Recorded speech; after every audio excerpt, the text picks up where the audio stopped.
Am I the a-hole for getting my boyfriend arrested? I'll just get straight to it. I'm a college student and this is my last semester until medical school. I've never been able to get a loan, so I've worked 5.5 years to get this degree because I have to pay out of pocket, so it takes way longer. I've worked 2, sometimes 3 jobs at a time and barely had a social life. For this upcoming semester, I reached my goal for tuition, so I quit one of my jobs so I could relax a bit. I was a server/bartender at 2 bars and had an office job, so I always have cash hidden in my apartment in my closet in a box. And before the semester starts a week or 2 before, I deposit it so I can pay my tuition. My boyfriend sometimes stays over while I'm there or when I'm not. Since I've been saving for the semester, he's the only one who's been over. I've never told him about the box, but he knows I have to pay for school. Well, yesterday night, I got home to put money in the box because I was gonna deposit it today and it's all gone. I freaked out and tore my apartment up, thinking I put it somewhere else knowing I didn't. I called my boyfriend like crazy. No answer. I didn't sleep last night as I was panicking. Then this morning he finally calls me back. I'm yelling at him about my money and he's acting all confused and like I'm crazy. He comes over and I'm still angry. After a while, he finally admits he took it so he can borrow and that he'll pay me back. Where the heck is he gonna get $14,000 from in 2 weeks? I went into a rage and called the police and reported a theft because that is what he did. Well, it's been hours now, and I guess he got his phone called because his family has been blowing my phone up, and his mother has said some really hurtful and racist things to me. They've been harassing me for the past 6 hours now. It is stressing me out even more, and I hate that I'm feeling bad for him. But he stole my money that I've been saving for months. His brother did call and he was respectful and said they'll help him pay it back, and I should just go to the police station with him and tell them I want to drop the charges. But I really don't believe them. I could do that and never get my money back still. I don't know what to do, and I hate that I'm contemplating doing this. I'm just really angry and have been crying all freaking day. Now for the top comments. Do not drop the charges. $14,000 is a huge amount of money. His family are lying. They are not going to pay you back. Your boyfriend's first response was to lie. He only admitted a theft afterwards. They will take off and run, and you'll never see him or any of them ever again. Why would you drop the charges? He stole from you. He deserves to go to prison. Also, if you do drop the charges, it's possible that any insurance you have will be nullified. You might be able to borrow money from somewhere, but they would need to see evidence of your ability to save money. You'll need a police report number as part of this application. If his family are banging on about paying the money back, tell them that they can sell one of their cars ASAP and pay you back, as courts usually charge interest on money judgments. Not stay home. Not stay home. Break up. Press charges. Get your money. Stop keeping $14,000 in cash in your closet. I'm not saying she deserves it. She clearly doesn't. But it seems like an unnecessary risk with no upside. Not stay home. Very sorry that happened to you. You could tell them you'll drop the charges as soon as you get your $14,000 back. And then don't drop the charges. Just block them all and move on. Do not drop the charges. He stole from you and you have no guarantee that the money will come back. If his family really want to help, they can pay the money back to you so they can tell the judge he has made restitution for a better sentence. The trust in this relationship has gone out the door and it is over. Block his family on your phone. You do not need their abuse. Before you do, if you have any messages from them, save them and ask the police for an apprehended violence order to prevent them from mistreating and threatening you. This. OP, please pay attention to this. Also, I'm so sorry this happened to you. In addition to dealing with the police, etc., reach out to the administration at your school and let them know what happened. Hopefully, they'll be compassionate, and at the very least, defer your tuition payment date so you can start classes as planned without paying late fees on your tuition. Who knows, maybe there are scholarship dollars or a bursary they can help you out with. Also, I am so incredibly proud of you. Working your way through school like that is not easy, and you did it. I've already made an appointment with my advisor and financial aid for Monday. I'm hoping they don't drop my classes. Thank you for the kind words. It's been hard, but I know the end result will be worth it. Next story. Am I the a-hole for calling my ex-wife spiteful, selfish jerk after she tried to convince me to sell our late son's apartment? I'm 54 male, my ex-wife is 52 female. We have been divorced for over 15 years. We had a son together, Michael, who passed away this May at 22 years old. He was a firefighter and died at a job. Michael's girlfriend Ilhan is 21 female and is pregnant, due in October. Her very conservative parents kicked her out for getting pregnant outside of their religion. My ex was never fond of Ilhan and very reluctantly agreed to share the cost of an apartment with me when I said we should help them out with a deposit and the first few payments for their own place. This was just weeks before Michael died. Ilhan stayed in the apartment after his death. I told her already I'd help out in any way I can. My ex approached me a few weeks ago and asked me to sell the apartment and get our money back. I told her Ilhan really needs it and deserves our help. We both have more than enough money. My ex asked me to sell many times in the past few weeks. Last week, we got into a fight about Michael's estate. She wants to sue Ilhan because she doesn't think she should get anything. She again asked me to sell the apartment. It's still in both our names. I told her I'll just pay her for her share of the apartment and let that be. She gets her money then. But she said she doesn't think Ilhan should have the apartment. I told her she's a spiteful and selfish a-hole who cares about the money, and not her daughter-in-law and grandkid who literally will never know his dad. She cried, called me an a-hole, and said I am insensitive about her loss. Not the a-hole. Morally, and I'd imagine legally, Michael's unborn child is entitled to Michael's estate over anyone else. The estate, yes, but the apartment is in my ex's name, so it's not part of the estate. Morally, it 100% belongs to Ilhan and the baby.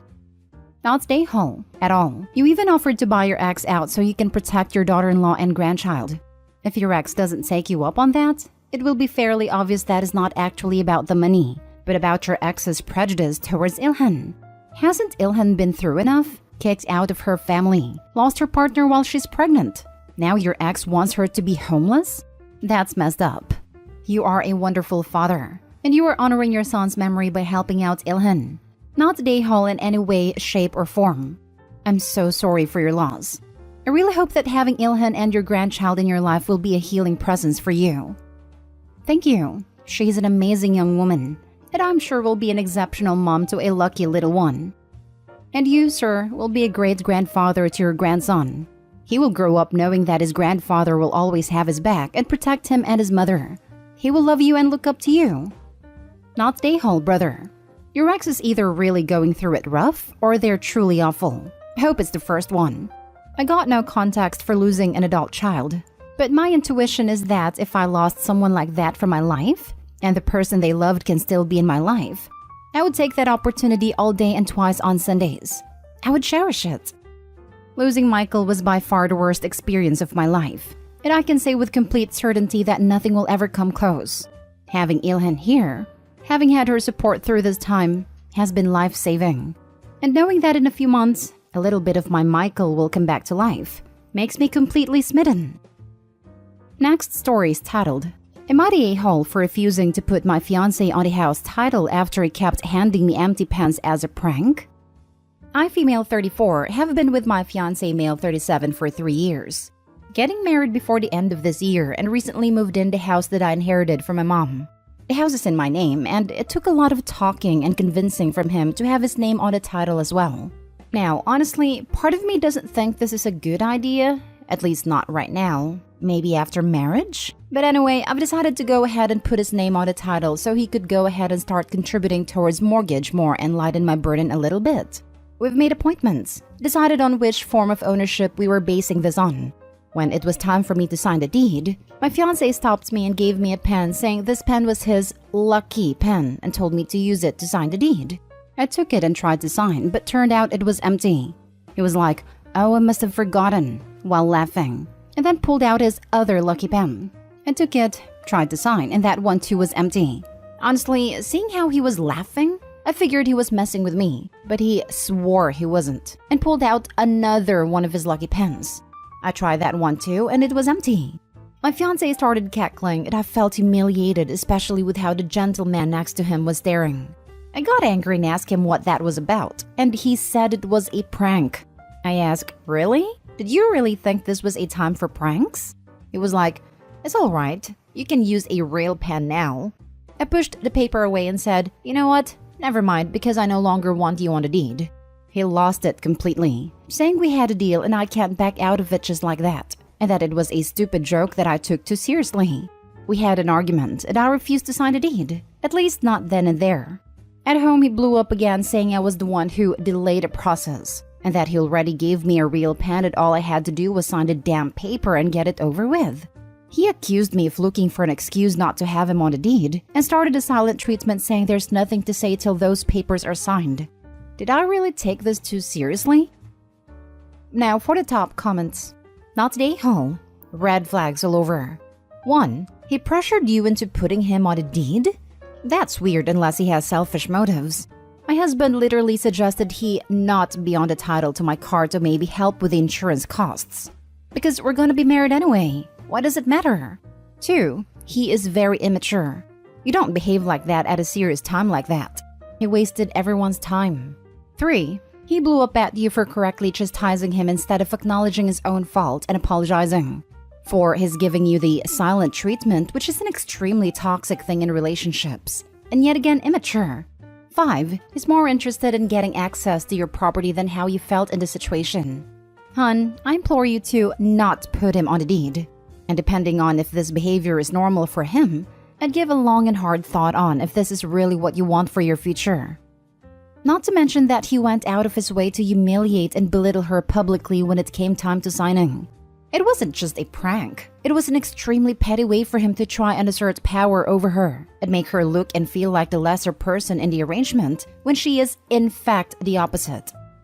This reminded me of my paternal grandfather. He would pull crap like this and act like it was funny. He was also an abusive a-hole to my grandmother, physically and verbally. He was always belittling her and treating her like she was stupid. She was miserable until she ended up in a nursing home after breaking her arm. She refused to cooperate with physical therapy because then she couldn't go home. She literally was happier there than living with him. Hope you don't end up like my grandma. Not the a-hole. You're the a-hole to yourself. He's gonna take half of your house when you break up. Don't do it. Agree. It's like you have a safe full of money in your house and he's asking you to hand over half. You're not even married and this was yours alone before you being a couple. This is not something you built together. It's yours. Don't do it. Yep, they shouldn't be signing a deed. They should be signing a prenup that says the house is hers and maybe they will share in any appreciation, since he will be financially invested. Now for the last story. Am I the a-hole for not wanting to financially contribute to my boyfriend's home repairs even though I live with him? I, 25 female, live with my boyfriend, 28 male. I'm in grad school and work from home full-time. He works full-time.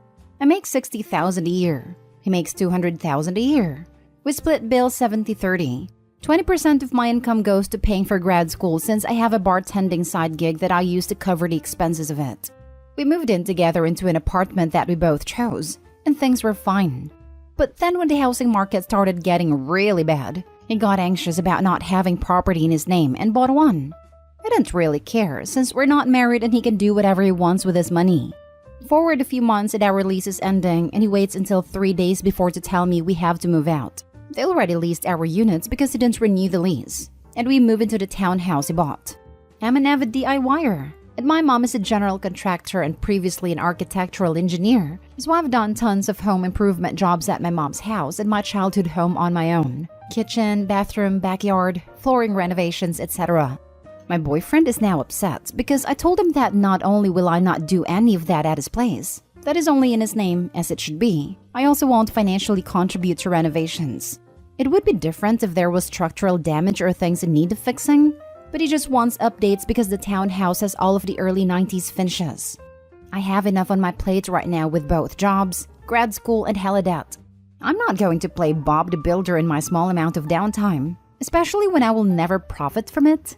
He said I'm selfish, I don't care about him and has been acting weird since. Am I the a-hole? Edit. We split all bills 70-30. I pay 30% of every single bill, including mortgage, HOA, and property taxes, outside of grocery and pet care, which I pay 100% of. This doesn't include our personal bills such as car payments, /insurance, /health insurance, etc. I did consider marriage and a future together before the surprise move. Now I'm not as sure. I've told him that, and before we ever closed on a property, we discussed that I would not have anything to do with the rehab projects outside of recommending contractors and materials because I have too much on my plate. Half of his work time is spent golfing to network. I think this is the perfect time for him to learn a new skill himself. I didn't have a say in the location, style edge, anything regarding the townhouse. I don't consider it ours in any way, shape, or form. It's in a city where I'm an extreme minority, and I've already made it clear that I'm not willing to live here more than 2 years. Not stay home. He sprung a move on you with 3 days' notice? He's asking you to financially contribute to a property you don't have any stake in? He's calling you selfish when he makes triple your salary and you're in school and working full-time. Be careful, OP. Yeah, I've told my mom everything so that she knows if I ask for money to move out in the case of an emergency, we have a plan set up. I don't know. Ever since the last minute move out, I haven't trusted him very much. He claims he just forgot to renew the lease, and with the price hike our apartment did, it only made sense to move. I agreed at the moment because I don't want to think about it and had exams, and it does save us both more money. But I would never agree to live with a man on a property they own in any other case. He claims he just forgot to renew the lease, but also was simultaneously purchasing a condo at the same time he was forgetting to renew the lease. It never once mentioned finding a lender, tracking down all his pay stubs for pre-approval, touring houses, putting in an offer, or scheduling an inspection. Girl, your mistrust is well placed. I don't know what his endgame is here, other than assuming he had a built-in free contractor, but I'm side-eyeing him hard. Not stay home. You have a ton on your plate already. And to be honest, it's his place. He could tell you to leave tomorrow and you'd be out the money and the work. Exactly. That's why I refuse to. With my mom's properties, it's different. I'm her only child and they'll be mine one day no matter what. And if we break up, I have a place to go live rent-free. But if I helped to the percent that he wanted, I wouldn't even be able to save any money. It would literally leave me with less than $250 a month to spend. Am I the a-hole for expecting my boyfriend to pay rent if he moves in with me? This is a doozy. I've been dating Josh for a year. I should say now that I, 24 female, don't ever want to be legally married, and Josh, 30 male, is divorced and doesn't want to remarry. We also live in a place where there is no common law marriage. Still, we want to take things a bit further, and we're talking about Josh and his 2 daughters moving in with me. I own a 3-bed, 2-bath house in a nice area. Josh rents a 2-bed, 1-bath apartment, and his lease is coming up. My mortgage is $1,000 a month, and Josh's rent is $1,400 a month. It was important to me that we would have everything figured out before making the change, so that there would be no surprises or disagreements about who pays what. I figured it would be unreasonable for Josh to expect to just live with me for free, especially since I'd be giving up one of my rooms so his daughters could have a room. So, I suggested that Josh pays $700 a month to me in rent, half of what he is currently paying. I would cover the cost of any home repairs, internet, garbage, etc. Then, we would split utilities. Even though there's 3 of them and 1 of me, I don't mind splitting since that would be about what I'm currently paying, I predict. And since I meal prep once a week, I would just get my own groceries and he could get theirs.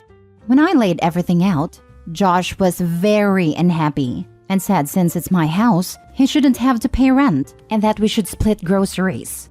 I told him he was welcome to buy his own house and I would move in with him and happily pay rent while renting out my own house. He was mad at me because he said he's not in a position where he can buy a house. We can't come to an agreement, so I suggested he just find another apartment as the owners aren't letting him renew, and we could revisit the topic in a year. He's not happy with that either, because rent prices have skyrocketed here, and 2 bedrooms now go for around $1,800 a month, and he thinks he won't be able to find a place he can afford. I'm a bit frustrated because I feel like $700 a month is a really good deal compared to the likely $1,800 he will have to pay. Since we aren't going to get married or anything, I don't understand why he thinks I would be okay with him living for free with his 2 kids. I'm happy to have romance and companionship, but shared assets and finances are not something I want in life. I don't want to support a man. Am I the a-hole for expecting my boyfriend to pay rent? Now for the top comments before reading the mini update. Not the a-hole. Your solution is perfectly reasonable. If he doesn't like your rental price, he is free to find his own home. Unless he's just been dating you so he could eventually move in and his daughters in and pay no rent. See, that's something I'm really worried about. I work with a lot of successful women, and I've seen a lot of them broke dirtbag guys who just mooch off them. I like Josh, and we have a good time when we're together, and the intimacy is great. But I don't think that is good enough for $700 a month if you know what I mean. Moving in with you would save him a significant amount of money. He should be grateful for that offer. Him being upset and wanting to pay nothing is a huge red flag. Trust your gut, OP. It doesn't sound like it's going to get better with this guy. Not the a-hole. You're about to be taken for a ride if you give in and let him move in without paying rent. My advice, from all my years, as someone who also doesn't want to get remarried, maintain separate homes. You lose out if you let him move in. That's what I'm thinking. I'm already a bit apprehensive because his kids are a bit wild. But he isn't happy with living separately because he's going to have to pay a really high rent. But I think I'll probably just tell him to either agree to my terms or get over it. I don't know. Him wanting to save money is not a good enough reason to live together. Plus, the fact that you and him are already having issues that you're struggling to come to an agreement is probably a sign that you guys aren't compatible to live together. Not the a-hole, and listen to your gut. Well, this is the only real disagreement we've had in the last year. I'm trying to be optimistic and think that maybe he just needed an outside perspective. Now for the mini update. So I showed Josh this post and he thinks you all are wrong. So here's some input from him. Leslie makes $120K a year and I make $30K. I'm living paycheck to paycheck supporting 2 kids with no help from my ex-wife. It's gotten so expensive here that at this rate, I'm not even going to be able to feed my kids soon without going to the food bank. No matter what, they're going to get fed. But it's not fair that she owns a house and can go on vacations or spend $400 a month getting her hair done, when I can't even buy my kids name brand cereal. She shouldn't charge me to live with her because she should understand that I want to be able to spend whatever I can giving my kids the childhood that they deserve. Not for me, but for them. So thanks Reddit. Oh, you won, and I'm glad I posted here. After a very loud and angry argument with Josh, I broke up with him. Despite pretty much everyone telling him he was wrong, Josh insisted that I should basically support the 3 of them because it's what would be best for his kids. He doesn't seem to understand that they aren't my kids, and no one is going to want to bankroll the 3 of them. At least no one with a brain. The point is, I'm young, good-looking, and I own a house. I can do better than a broke single dad who has no education and a crappy job, who thinks it's okay to mooch off me and scream in my face when I tell him no. Hope your next girlfriend is stupid enough to put up with you, Josh. No wonder your ex-wife left. Next story. Am I the a-hole for counting down the days until my daughter turns 18 so I can stop being legally responsible for her? I married my wife about 2 years ago and she has a daughter from a previous relationship. Early on during our dating period, she made it clear that her daughter has a father and she's not looking for another father for her. The ground rules were set by her, which is that I will be an adult figure but not a parental one. I will have no say in how she is to be brought up, and I can't punish her in any way. Considering she was 14 when her mom and I met and 15 when we married, I agreed to her rules. My thinking is that she's already too old for me to make any difference in her life anyway, so I make it an issue. Fast forward a couple of years and my life has been a nightmare. The girl constantly gets into trouble and has been kicked out of several schools. She lived with her father at a time. She had to move in with us so she could attend a new high school in order to graduate. She's been suspended several times at this high school, but it looks like she'll graduate on time. While living with us, she's gotten into 2 car accidents. One was when she was drunk, and we had to remortgage our house to pay her attorney fees and legal bills. The judge dressed us down in court for not being better parents.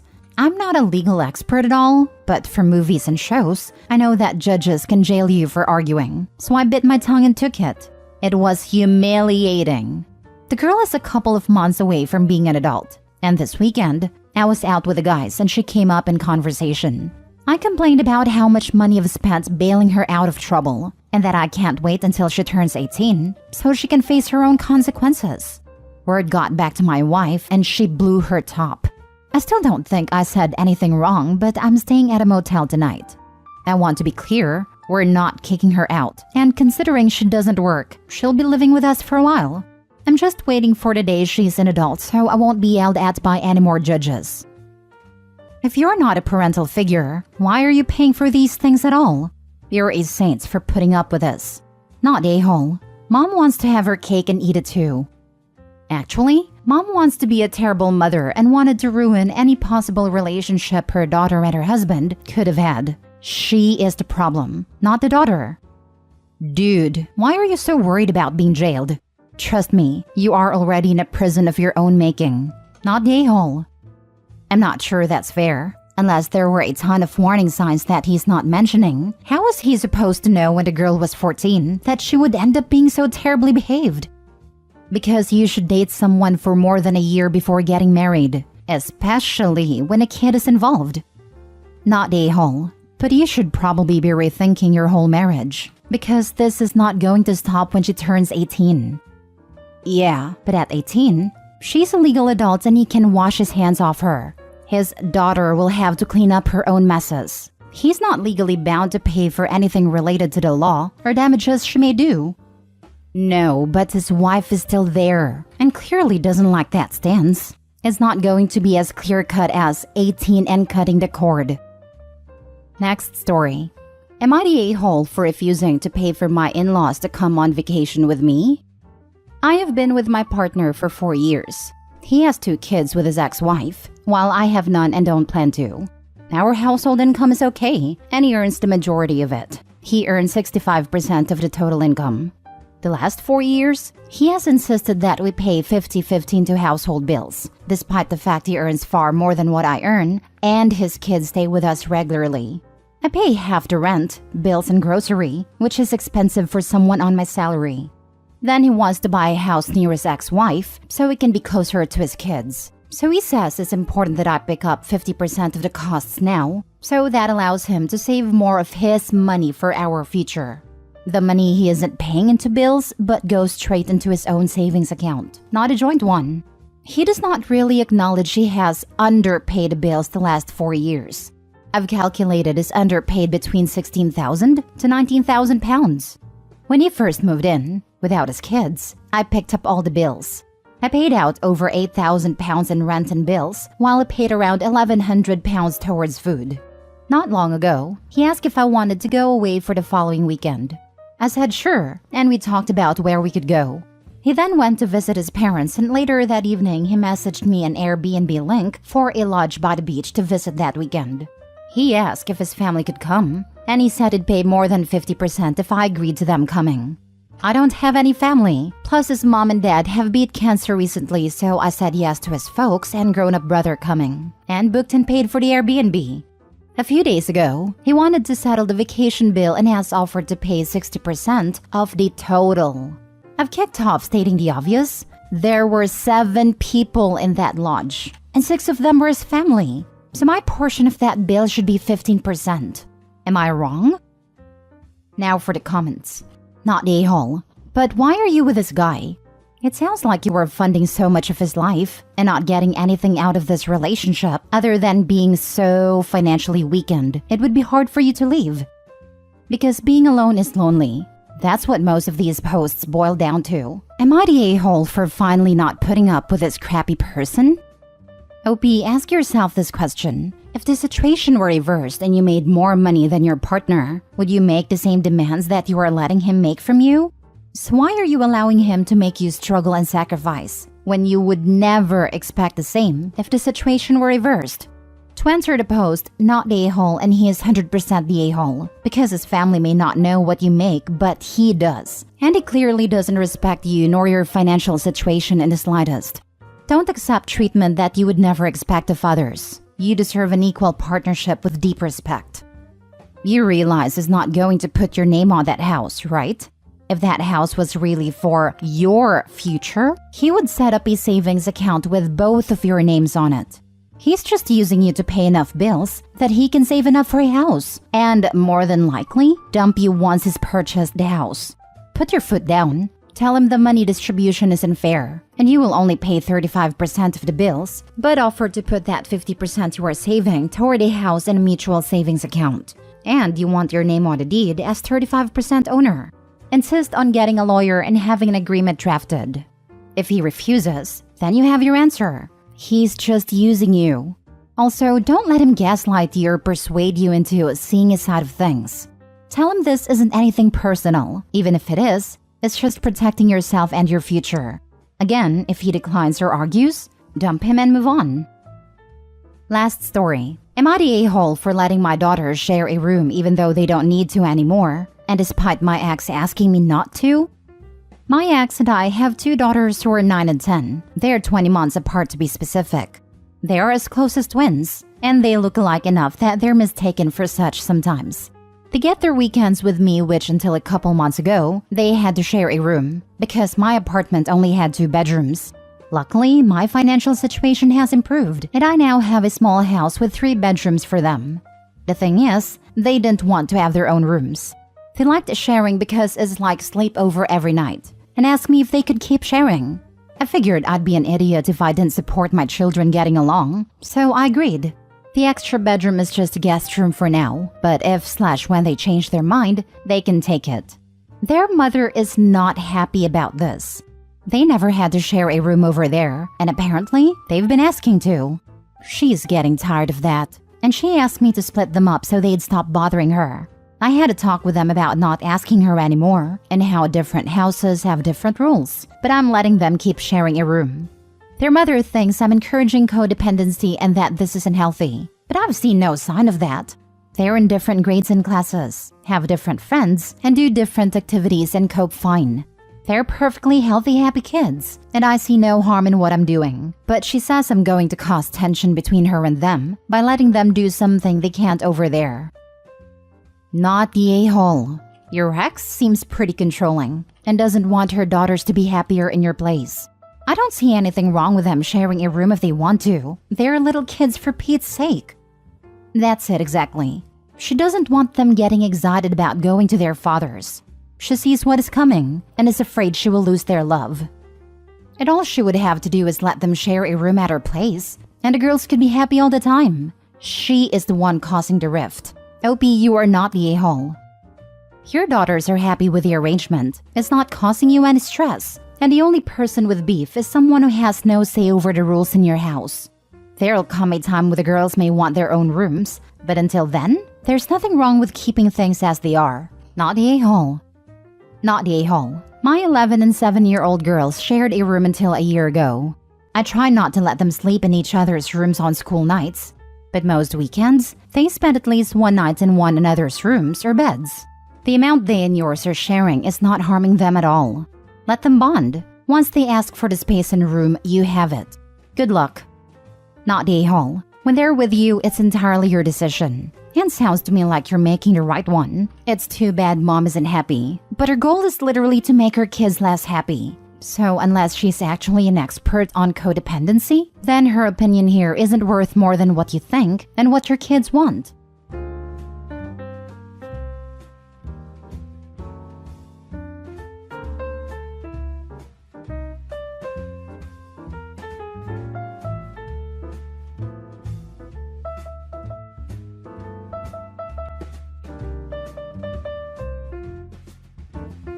Am I the a-hole for laughing at my brother-in-law's income?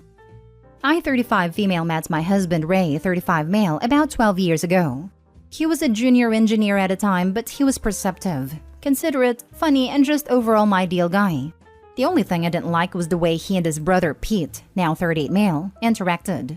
Pete loves to talk about how successful he is and his friends were, and undermines Ray's accomplishments as, "That's good for your age." Ray overlooks it because he wants to be supportive of his brother.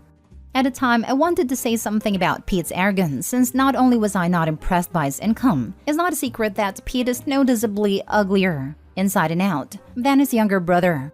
I didn't because Ray preferred I let it be. Pete continues to do this for the next 12 years. I tried hinting that we're all doing well and this is an awkward topic, but Pete brushed it off with patronizing, saying like, "You'll get there." Fast forward to now, we're all married with children. 2 weeks ago, Pete with his wife and son dropped by for a visit since Pete was on a business trip. Within a couple hours, Pete starts bragging about his recent raise. He's finally broken X $100,000 per year, and his wife will be going for a promotion that will land her around Y $100,000 per year. Ray was just as supportive as he usually is. Then Pete goes, "You'll get there eventually." Our son, who is playing nearby with Pete's son, stopped and asked if that's a lot. Pete's son said, Yeah, duh. And I said, no. Pete then laughed and told me to not set too high of an expectation for my children. So, and this is where I might be the a-hole, I laughed and said, if you must know, X $100,000 is what we paid in taxes last year. Pete and his wife went silent, and Ray tried to change the subject. Then Pete suggested that we should get a new accountant because that's way too much for Texas. I lost my patience and asked him how much he thought our job titles should pay in Texas, or if he was still under the impression that his little brother is an entry-level engineer. Admittedly, it was not my best moment, but I really disliked him for trying to put down my husband in front of my son. After they left, I got a text from Pete about how I owe him an apology for embarrassing him in front of his son. I told him I will not, but I'm happy to never speak of income again if he will stop bringing it up in front of my son.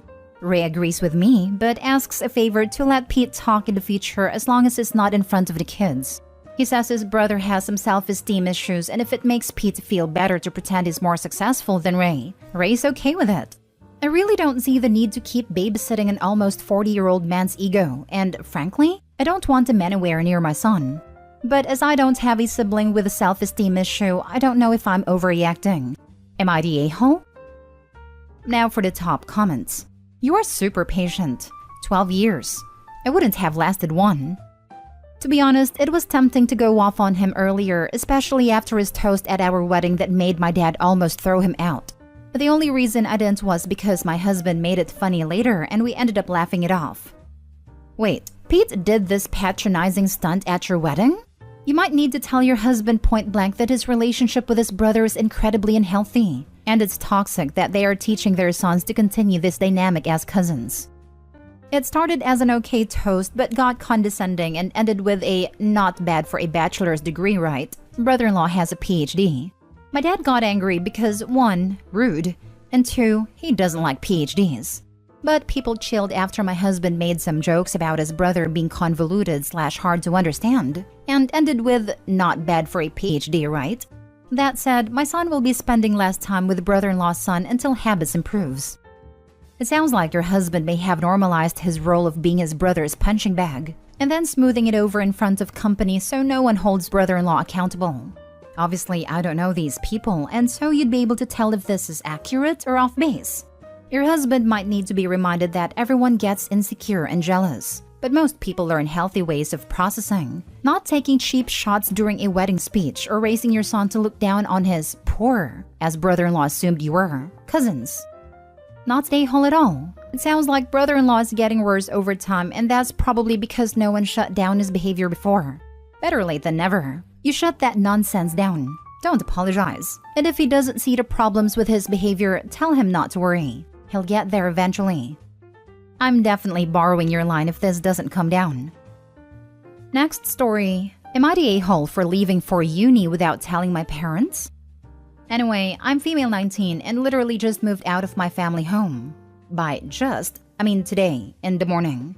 I thought my decision was right, but one of my new flatmates thinks I'm in the wrong, so I need some impartial opinion.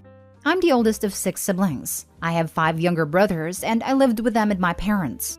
My parents had me very young. They were both 16 at a time. And from the very young age, I was expected to babysit them, take care of them, and help with a lot of chores. My brothers never had to do any chores whatsoever. When I went to secondary school, I started questioning things. And when I started 6th form, my parents suggested I quit because I won't be going to university anyway since I have to help with my brothers, as my mother won't be able to do so alone. I did my A-levels anyway. I tried talking to my parents about university plans, but they kept telling me to drop it because I'm staying. I, however, was adamant that I want to go. I was to apply for financing as an independent student, without them taking my parents' income into consideration. It was very difficult, but I managed it, and I had all correspondence sent to my friend's address. Anyway, with all finance sorted, academic year is about to start, and my uni had moving-in day today until the end of the week. In the morning, when my parents went out and my siblings went to school, I packed everything I needed, like clothes and basic necessities, left a letter I prepared, and left without them knowing, getting a train to my university town. I had to do it that way because they wouldn't let me go. I've had countless of phone calls from them since the morning. I've picked up once, and they shouted at me, demanding I come back or tell them where exactly I am. I didn't give them my address. I didn't pick up other phone calls, and I thought I was right about this. But when I told my flatmates, one of them called me an a-hole and that my parents are probably worried sick and I should give them my address at the very least. Now I don't know. Am I the a-hole for leaving so suddenly? You're never the a-hole for escaping abuse. Your flatmate is young and maybe hasn't experienced the type of background you just came from. I wouldn't take their comments to heart. If you had told them in advance, they absolutely would have stopped you and messed up your education. If you give them your address, you can bet everything you have that they'll show up at your door to drag you back. I hope you thrive and have a wonderful time at uni. I'm not sure if anyone has told you this yet, but I'm proud of you. What you did wasn't easy and took a lot of strength and courage. You're absolutely not the a-hole. Not the a-hole, but I would stop telling your flatmates anything if that's how they respond. You can let them know that any way a person escapes a harmful situation is okay, and that your parents know you left and that you're safe, and that's all that matters. With that said, if possible, I'd get another phone, change your number, and get rid of your old phone. They can track it, especially if it's on their phone plan, in some situations, and I doubt they will easily let go of their free babysitter and free labor. They will harass you forever. Cut them off completely. And be careful who you tell about your home situation moving forward. Information is power. Sometimes when we're in unhealthy environments, we tend to talk to anyone who seems to have a sympathetic ear, but you need to make sure these people are trustworthy people first. If there's a free school counselor, I'd make an appointment with them instead. And never tell your family where you are. If you keep in contact with your siblings and they push for info, I'd have another university picked out with basic information that you can say enough about to have a convincing story. A university far from where you actually are. Not the a-hole. Please let your school know the situation and have them lock down your info. Also, call the police for both your town and the school to make them aware you are safe, an adult, and you are fleeing from a horrible environment. That you are concerned for your safety, possible retaliation, and being brought home and held against your will. If you do not do this, your parents will end up getting info and address from you and the police will be at your door. If you do not have your birth certificate on you, they may try physically detain you at the police station and let your parents know where you are. Once the school is made aware and both police stations, please tell your roommates that you are fleeing a horrible situation and that allowing your parents to know where you are is safety risk. It would also be helpful to call a few key relatives to let them know your side of the story and that you are safe. Next story. Am I the a-hole for kicking out my daughter after she pawned a family heirloom? I have 3 daughters, Lucy, female 21, Diane, female 17, and Rosa, female 15. Their father, my husband, unfortunately passed away in a work accident 11 years ago. We were all devastated, and it was a terrible shock. We were able to get by with my parents helping out with the kids so that I could work. We're doing much better now financially. However, I've been having a lot of problems with Lucy. Not long after she turned 18 and finished school, she's suddenly gone off the rails, is mingling with some very sketchy people, and I don't know what to do with her. She's gotten into heavy smoking cigarettes and weed, partying at every opportunity, getting drunk every day, and I suspect she's been doing hard stuffs. She started treating the house like a bread and breakfast and is very disrespectful to me and her sisters. I didn't raise her to act like this, and I'm at my wit's end.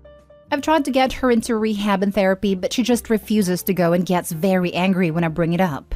Lucy stays with us rent-free. She works a job in retail and buys her own groceries but blows the rest of her income. The last straw for me was something that happened 3 weeks ago. Diane and Rosa have pieces of very expensive jewelry that they inherited from their dad's mother after she passed away last year.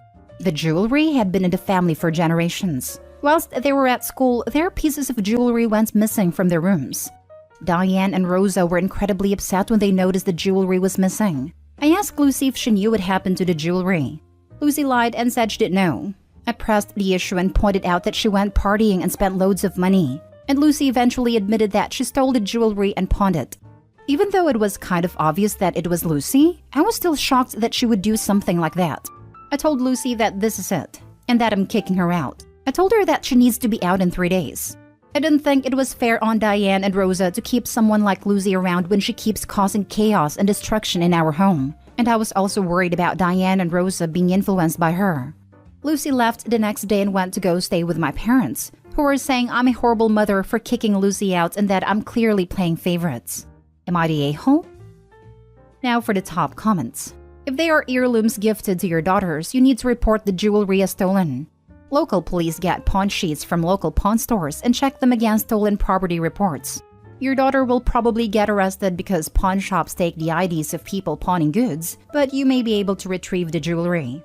I don't think Opie is an a-hole for kicking her daughter out of the house, but I do think she will be one if she doesn't try to get the jewelry back. Not an a-hole. I wholly agree with this.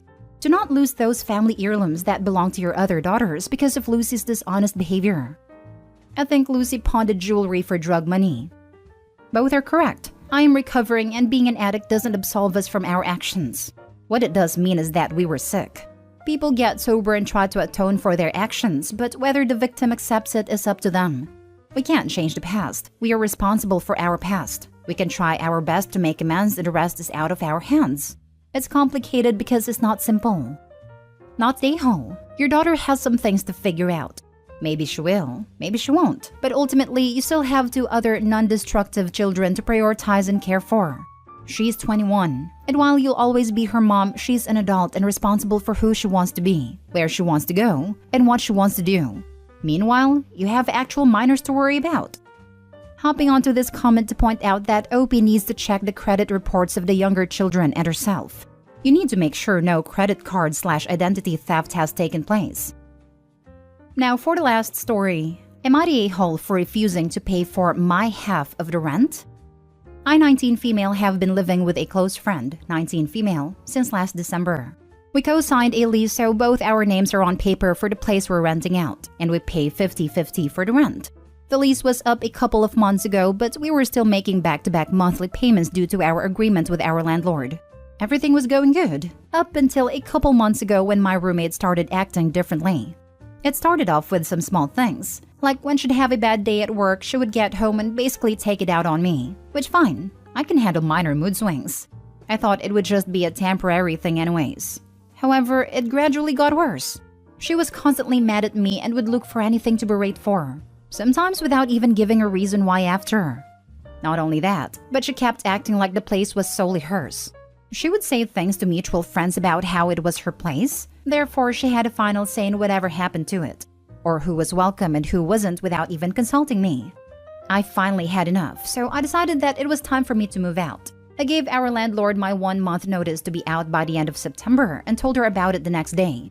She gave the landlord her 1-month notice about 2 weeks after I told her, but by then it was already September, so she informed him she would be gone by October. Even before I gave my notice to the landlord, I've been staying with a different friend, 20 male, so I haven't been there since almost a month ago now. The other day, she messaged me saying the rent was gonna be due for October and that I had to pay my half. But I told her, I'm afraid I can't do so as I gave my notice that I'd be gone by the end of September. She ended up getting mad and saying that this was not fair and that I'm totally screwing her over. I haven't even been living there for almost a month now, so I feel I shouldn't have to pay for a place that isn't mine anymore. But I do feel kind of bad about it. So am I the a-hole for refusing to pay my half of the rent? Not the a-hole. Your written lease had expired and you were operating under a month-to-month lease. You properly informed your landlord and co-tenant that you were not going to continue the lease and paid your portion of the final month of your lease. You did literally nothing wrong, legally or morally. Not the a-hole. You gave your 1-month notice on time and will be out in 1 month. She wanted the place to be solely hers, and that's what she got. Lol. Good luck, Opie. Just from Opie's other posts, the issues coincided with Opie's boyfriend who was living there at a time picking up hard substances after running from his own addict parents. Opie never posted a conclusion on if they kicked him out and how that all went down. I can definitely see why the roommates might have taken a stand on who's allowed through the door after that. We both mutually agreed to kick him out, and I ran everything by her before we let him move in. In no way did I ever treat it like it wasn't both our place. I viewed us as equals, so I never did anything without consulting her first. Whereas she let her addict brother stay with us for months on end without even running it by me. Oof, yeah, I feel you were not the a-hole in regards to leaving or the lease. Just wasn't sure if the prior post had caused a change in her behavior. Completely understandable. However, I don't know what triggered a change. I wish I did, and I wish it was something we could have sorted out. But it doesn't seem that way as I've tried talking to her about it, and she said I was just lashing out and being dramatic.